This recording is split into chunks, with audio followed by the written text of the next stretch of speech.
Bueno, saludos, estamos acá desde la sede de Futur y en esta oportunidad tenemos a dos invitados, una invitada y un invitado del movimiento afrovenezolano, del Congreso de la Nueva Época y ahora parte de Futuro. Pero vamos a dejar que sean ellos mismos los que se presenten y les cuenten quiénes son. Chucho. Vaya, mi pana. Dale. Casimira Monasterio, de Curiepe, coordinadora del Cumbre Nacional Afro-Venezolano, diputada por los afrodescendientes. Bueno, y luchadora eternamente por nuestros derechos. Muy bien. Bueno, mi nombre es Jesús Chicho García, fundador de la red de organizaciones afrovenezolanas, sumado a la coalición en este momento por la defensa antiimperialista y anticolonialista de nuestra patria. Y aquí estamos.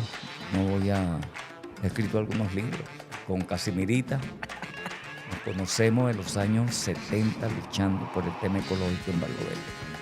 O sea que no somos, dirías tú, provocador negro tomado a lazo. Y hablando de que son del movimiento afrovenezolano, para todos los que nos escuchan, para ustedes, ¿qué es el término afrodescendiente? Bueno, para mí, de manera sencilla, el término afrodescendiente es el reconocimiento de mi ancestralidad africana. Es el reconocimiento de una raíz que no quiere decir que niegue las otras dos, pero como es la raíz más golpeada, y además soy curiepera barloventeña, y lo que define Barlovento culturalmente es su negritud. Cuando me asumo afrodescendiente, estoy asumiendo esa raíz africana y estoy devolviendo a nuestra población su condición de ser humano. Y si hay alguien que no quisiera llamarse afro sino negro, por ejemplo. No, pero fíjate, Roraima, hay algo interesante. Un poquito de historia muy breve, porque este programa es sabroso por eso, por la polémica. ¿Quién inventa ese término negro? Ese término negro va a ser inventado por los franceses, específicamente Jean-Baptiste Colbert, a finales del siglo XVII, cuando Francia y España entran en guerra y van a dividir lo que hoy es Santo Domingo en el norte y en el sur. Entonces a los franceses les va a corresponder Saint-Domingue. Pero cómo organizar y cómo administrar. Entonces Jean-Baptiste Colbert, que era el administrador de la colonia francesa, va a crear el Le Code Noir, el código negro. ¿Y qué es el código negro? ¿Y qué es el negro? Es un mueble, una cosa. Ustedes, por ejemplo, como investigadores, busquen el código negro de Jean-Baptiste Colbert. Ahí ya comienza una discriminación y una subestimación desde el punto de vista jurídico. Pero pasa el tiempo y seguimos luchando, peleamos como cimarrones en la guerra de independencia, que no hubiese sido posible sin la participación. Incluso criticó mucho en esa foto del 19 de abril de 1810, que aparece un negro, ¿verdad? Como en ese momento se llama asomado. Sin embargo, ese que estaba asomado ahí. Arrocero. Sí, algo así. Un arrocero. Pero ese que estaba asomado ahí, que no le dieron participación, gracias a los miles que ven aquí, pero que lograron la independencia. ¿Y quién era ese que estaba asomado ahí? No se sabe. Ve, Negro sin nombre, Pero como Negro sin hay nombre. hay una novela que un cuento así, pero fíjate, no, pero lo concreto es que luego nosotros iniciamos una lucha, ya que pasamos una conciencia ingenua, una conciencia crítica, y cuando vamos a la tercera conferencia contra la discriminación racial en Durban, en Sudáfrica, en el año 2001, todos los movimientos sociales decidimos acuñar un término para identificarnos como. ¿Y dónde va a surgir el término afrodescendiente ya como una política para los estados? Podríamos decir entonces que es un término político. Totalmente político. Y cómo la persona de a pie, el ciudadano venezolano, cualquiera, lo puede entender, porque si es un término político, entiendo que estaría en todo el continente, a nivel internacional. Se conoce el término, cómo esa persona que es de ascendencia africana podría entender ese término cuando decimos que es político. Claro, es político porque son las políticas públicas, ¿me entiendes? Y ahí comenzamos, y ahí eso lo entendió en la primera década más gloriosa de este siglo XXI, que fue la primera década cuando comienzan las transformaciones revolucionarias. Lula, Chávez, Correa, acuñan el término, lo comienzan a acuñar. Y eso fue muy importante. Tanto es así que ahorita, bueno, creamos hasta en Naciones Unidas el decenio de los pueblos afrodescendientes. Y luego ahorita también creamos, ¿me entiendes? ¿Ve? El Foro Permanente Afrodescendiente. Fíjense cómo esto ha ido evolucionando. Que incluso Chávez en un momento determinado se llamaba negro como tal. Pero después cuando montamos un evento en Yaracuy en el año 2004, y ahí le dijimos, está en la tierra de Andersote, está en la tierra de los que lucharon. Y ahí Chávez lo dice y lo pueden buscar, porque eso está publicado, editado. Yo también soy afrodescendiente. Y eso le da una dimensión política, porque después con Aristóbulo, que fue un gran aliado, comenzamos a organizar los eventos nacionales e internacionales, a poner el tema en políticas públicas. Por ejemplo, mes de mayo, mes de la afrovenezolanidad. ¿Cómo surge esto? Por dos ideólogos interesantes, ¿entiendes? Que fue Fulvia Polanco y Juan Ramón Lugo, porque ellos ya venían luchando por la cuestión de José Leonardo. Fueron los primeros en llevar a José Leonardo al panteón en la época de la Cuarta República. Pero después de ahí, estando Maduro, ¿me entiendes? Como presidente de la Asamblea Nacional, le hicimos la propuesta de que decretara. Y fue Maduro, nuestro actual presidente, quien va a decretar el mes de la afrovenezolanidad. Y luego Aristóbulo, en el 2005, va a crear la Comisión Presidencial contra el Racismo en el sistema educativo. Esos son dos elementos esenciales. Y nosotros durante todo este tiempo, estos 25 años que tenemos el proceso bolivariano, hemos estado reeducando, realfabetizando, porque hay que hacerlo. Es un problema, como tú decías, provocador. ¿Me entiendes? Un principio. No lo he provocado todavía, no le he dicho nada. Ustedes forman, y todos formamos parte de una sociedad. Donde nos vemos en el metro, nos vemos en el carro, nos vemos en cualquier parte, en el teleférico, Peral Ávila, me imagino, ¿no? Es normal. ¿Cómo hago yo para llamarlo a usted? ¡Epa, negro, tal! No, ven vale, para acá. tú me llamas por mi nombre. ¿Y si no te conozco? Yo tengo un nombre. ¿Y si no te conozco? Maestro. Tengo que decirte maestro. Bueno, escucha, hay que decirle maestro al hombre No, para poderlo llamar. Te digo porque muchos en Barlovento, por ejemplo, en mi pueblo, a las personas ya mayores como yo, ¿entiendes? También se le dice maestro, como una cuestión No, está muy de bien. respeto. Pero pero el problema es que cuando se trata de un indígena o de un negro, entonces se pierde el señor, se pierde el niño, se pierde el joven. Es negro, un negrito, una negrita, una negra. ¿Y con cariño? No, el cariño se cultiva en la relación social. Si tú no me conoces, me puedes tener cariño. O sea, que es un pecado decirle negro o decirle negrita, ven para acá. Y si acá yo te sí, digo, mira. como ejemplo, como decimos en mi pueblo a la gente blanca, mira Colorado, ven para acá, mira Colorado, o como decimos en mi pueblo, ¿y este Colorado de quién es? O sea, preguntando quién lo llevó al pueblo. Allá en Curiosa, o sea, si yo voy para allá, soy colorado. Eres colorado. Pero ¿cómo entender? Entonces también es si es racismo. un pecado o es un prejuicio? No, pero Es racismo. también te lo No, digo- vale, no es eres colorado. lo Pero que te hablemos quiero más que bien, te es un pongo las dos estereotipo. versiones, ¿verdad? Oh, porque aquí en este tema hay que hablar primero quién es la víctima y quién es el victimario. No, porque también te lo estamos diciendo Porque con está diciendo cariño. Colorado Y también. fíjate que te estoy preguntando, ¿este Colorado de quién es? Ah, bueno, pero ¿quién nos enseñó a despersonalizar a la gente?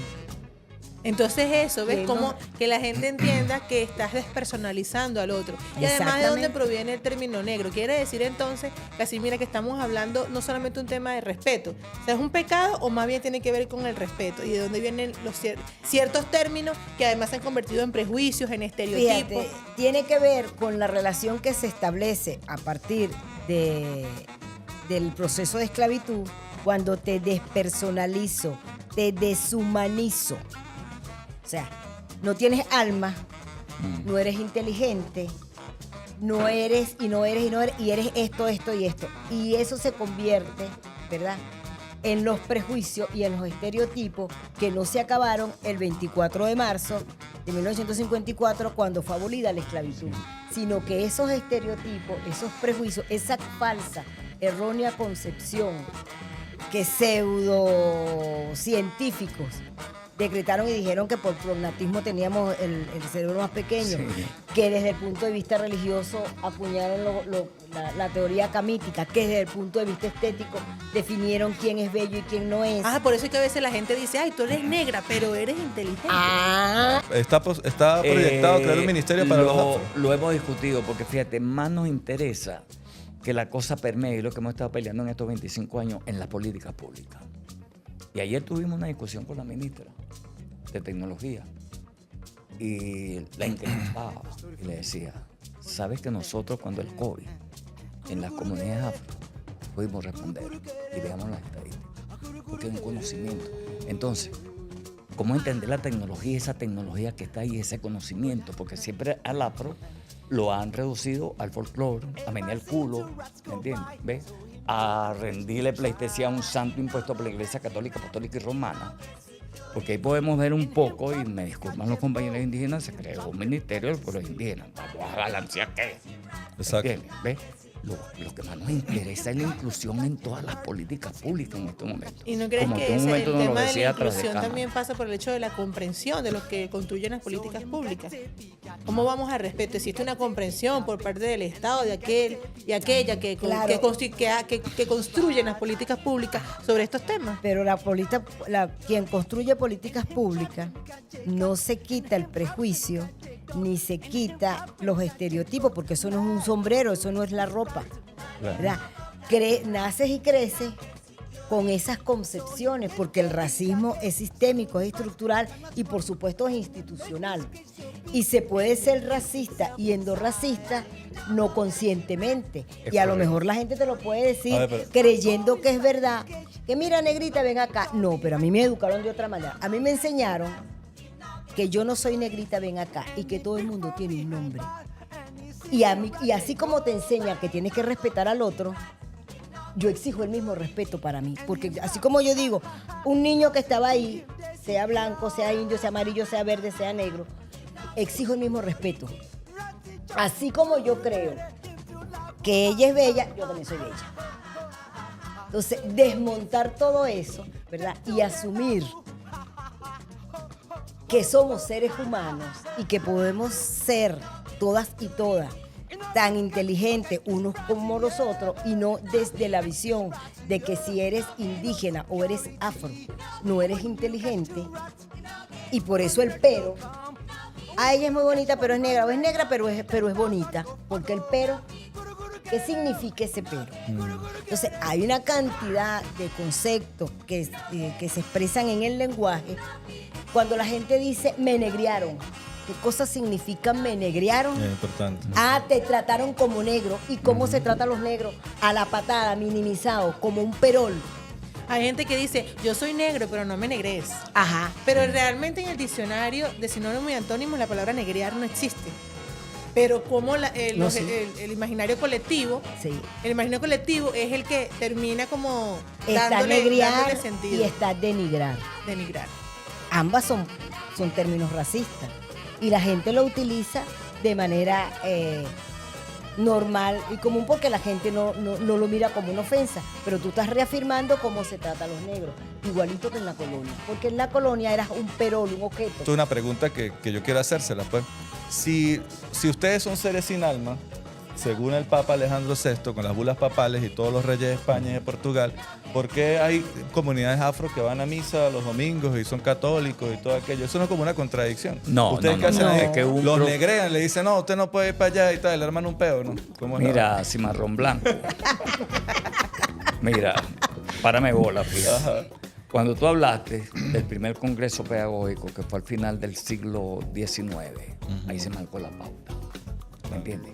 Y nuestra constitución, lamentablemente, cuando se hace aquí la primera constitución, ¿ves? Se dice que somos católicos, apostólicos y romanos. La vaina viene de esa trascendencia. Mientras que tú la comparas con la constitución de Haití que hizo de Salín, ¿me entiendes? Dice que hay libertad de culto. ¿Ves? No sé si fue la única constitución en este continente que aceptó la libertad de culto. Mientras que no todos nosotros, ¿verdad? Todos nuestros libertadores aceptaron el concordato romano, que fue lo que posteriormente bajó de Haití, ¿entiendes? ¿Ves? Pero es un tema, como vuelvo y te lo repito, de formación. El caso de San Juan Bautista y San Juan Congo es un ejemplo del paralelismo. No me lograste joder. Tengo mi San Juan Congo. ¿Me entiendes? Y el San Juan Bautista yo lo interpreto como a mí me da la gana. Como lo hacen en el Curiepe, que es el primer pueblo de un cimarronaje jurídico. Porque más que lo ganaron en la corte, tener esas tierras libres. ¿Me entiendes? Pero es lo mismo que es en el sur del lago. Primero, ¿qué pasa? Cuando viene lo de San Benito, ¿ves? Que lo impone la Iglesia Católica, y más le impone un santo de acuerdo a su facción para dominar mejor. Claro. Pero que entonces decía la Porque hay gente, que y son sigue buenos. diciendo la gente de bola, y que sigue diciendo la gente primero, Ajé, Ajé, Ajé, Benito Ajé. O sea, solamente mencionan a Benito una sola vez. Y eso se ha mantenido. Una palabra No, africana. Ajé, cuando Es una estuve en deidad Benín, africana. ¿me entienden? En Porto Novo, Dios de las aguas. era el que cuidaba las aguas. En Ajé. Porto Novo, Ajé. Y fíjate, y está también una reproducción de ese Ajé en el lago de Maracaibo, que es donde está la gran fuerza de Benito Ajé, para decir algo. Entonces se marchen para el alismo. ¿Ve? Y ahí se está resistiendo. Es lo que llamamos cultura de resistencia. Ustedes son como muy conservadores Mira, en ese aspecto. Decía casi, mira, no, conservadores, defensores. Pero realmente se convierte en sí como un ala conservadora, No, fíjate. porque está el ala como liberal, ¿no? Aquí eso sucede mucho. Hay gente que de repente es muy light en este tipo del pensamiento. fíjate, hay un ¿Cuánto? proceso de creación y recreación. Ajá. En un proceso que se hace donde el dominante aplica mecanismos de dominación, aplica mecanismos de cómo elimino tu cultura, de cómo Vale. hago para que tú dejes de creer y de pensar. Y yo resisto desde este lado, ¿verdad? En ese proceso, que no es de un día, me presionas. En un momento, ¿por qué la edad? O sea, varía. La gente que traigo en un momento son de una edad, en otro momento son de otra edad, porque me sirve más joven, porque lo puedo deculturar más rápido. Sí, sí. Te impongo un idioma. Entonces, cuando yo resisto, y por ejemplo en el caso de Ajé, a lo mejor mucha gente en Sur del Lago no sabe exactamente, digamos desde el punto de vista racional eurocéntrico, qué es Ajé. Pero cuando tú estás en la puerta de la iglesia y sacas o metes Ajé, la energía que se despliega, lo que los une es más que eso, es más que sencillamente un proceso racional. Y la iglesia, como no baja la guardia, nosotros tampoco. Que a lo mejor no es un discurso eminentemente racional, no, pero la gente sabe que en la medida que reafirma esa ancestralidad, él es, y que ahí está su fuerza como comunidad, que ahí está su fuerza como núcleo, que ahí está su fuerza que permite seguir avanzando. ¿Y qué es seguir avanzando? Lo primero que hago es reafirmarme como ser humano. Y en esa medida que la gente de ahí asume esa costumbre, asume esa deidad y pide no como dice la iglesia, porque si tú oyes la iglesia hablando de San Benito o hablando de San Juan, no es el San Benito como lo mira la gente del Sur del Lago, no es el San Juan como lo miramos los sanjuaneros. Si tú vas un 24 de diciembre a cualquiera de nuestros pueblos, el sacerdote está hablando del San Juan bíblico. Pero el San Juan que la gente está esperando que salga de la iglesia no es el San Juan bíblico, porque el San Juan bíblico es austeridad, es abstenencia total. El San Juan de nosotros parrandea con nosotros, canta con nosotros, le pedimos la salud, le pedimos la buena cosecha, le pedimos el amor, todo se lo pedimos, conversamos con él, él parrandea con nosotros, se nos queda dormido, se levanta el 29, el día de San Pedro, es otra historia. Claro. Pero a pesar de que oficialmente, tanto en la escuela como en la iglesia, en los medios, por todos lados, eso es lo que me están diciendo, yo sigo insistiendo con el otro, que es el que me enseñan en mi casa. ¿Y ustedes le exigen allá a la iglesia que pongan padres afrodescendientes? ¿Los padres de la iglesia son afrodescendientes o son blancos los padres allá? No, por lo En general Curiapa. casi siempre son, bueno, hasta hace poco eran casi siempre españoles, porque en Venezuela a la gente como que no le gusta mucho. No, pero mira, Ustedes se encargan de ese pedo. No, pero mira esta vaina. Usted no va a misa, me imagino. Pero mira esta Sí, vaina. Mira Es esta que ese no es vaina. el problema. No, pero mira esta vaina, Casimira. ¿Te acuerdas? Creo que fue en los años 90 que había un padre que era San Charbel. No sé de dónde era el tipo. Él era- Que él negó a San Juan. Él se murió hace poco. Sí. Él negó. Padre Alfonso Tartán, ¿verdad? él es libanés maronita. Él negó Era a San libanés Juan, ¿no? maronita, sí. Él negaba a San Juan. Y esa fue una contradicción. Y al porque él niño quería- Jesús y a todo. Porque Claro. la manera como practica el afrodescendiente, la cultura católica, no tiene nada que ver como dice el Vaticano. Claro. El Vaticano, por ejemplo, y no te voy a decir, eso no solamente es en Venezuela. El Vaticano en un momento dijo, las procesiones de Semana Santa deben de entrar a las 10 de la noche. Y la gente en los pueblos nuestros dice, bueno, ese santo es mío, este hombro es mío, esa mesa donde está el santo es mío, yo meto el santo a la hora que me dé la gana, porque además la iglesia también es mía. ¿Ves? Y se da ese pugilato. Yo recuerdo que una vez el vicario le dijo al cura de Curiepe, si no meten el santo a las 9, porque después bajaron 1 hora, y el cura se le ocurrió cerrar la puerta de la iglesia. Y tuvo que ir la Guardia Nacional. Imagínate. Porque la cosa se Tremendo puso pedo se dura. metió, ¿no? Ajá, ese santo no es tuyo, esa iglesia no es tuya, esta calle no son tuyas, y tú no tienes que estar cerrando iglesia. ¿Cómo tú vas a dar santo en la calle? O sea, si tú miras cómo es la práctica nuestra, qué dice Roma, ahí hay bastante diferencia. Hay una cosa que coinciden, pero hay otras que no. Pero Pero conviven. O sea, ustedes conviven. coexisten. diría yo. Coexisten. Sí, una Coexisten con, Pero hay con sobre todo en los espacios urbanos, hay iglesias donde no abren el 24 de junio para que San Juan entre. Eso depende del cura. Hay curas que lo entienden y otros curas que no, porque es como dice Casimira, definitivamente y son depende dos del cosas. arraigo de los afros que estén cerca ahí. Claro, Sí, porque Bueno, si es en un pueblo, si si es es donde en vive un Chucho y sí, Casimiro, claro, no si creo es que en lo un vayan a pueblo, hacer. eso es distinto, porque por eso Ni digo por la sitios mano. urbanos. Si es en un pueblo afro, el pueblo se va a imponer. Pero si es en la zona urbana, hay un poquito más de diversidad, entonces eso claro, no pero, pasa. No, pero fíjate que, Rolema, aquí se creó la Asociación de Parranderos. Por una investigación que yo hice hace muchos años, también otros lo habían tocado. Hablamos de la insurrección de San Juan, de ese otro San Juan. Y aquí todos los 22, antes del 23, el 24. Aquí en Caracas, ¿te refieres? Aquí en Caracas. Es una marcha extraordinaria. Y partimos y reconstruimos el mapa donde se dio la insurrección de San Juan Bautista. Porque además de eso, que según el calendario católico, quedó muy cerca de el Día de solsticio. Corpus. Y entonces hay una reinterpretación ahorita, no en el futuro, sino en el presente, ¿me entiendes? De ese otro tipo de San Juan, ¿me entiendes? El San Juan insurrecto. Ahora el 22 los invitamos porque va a haber esa gran marcha de todos los San Juanes.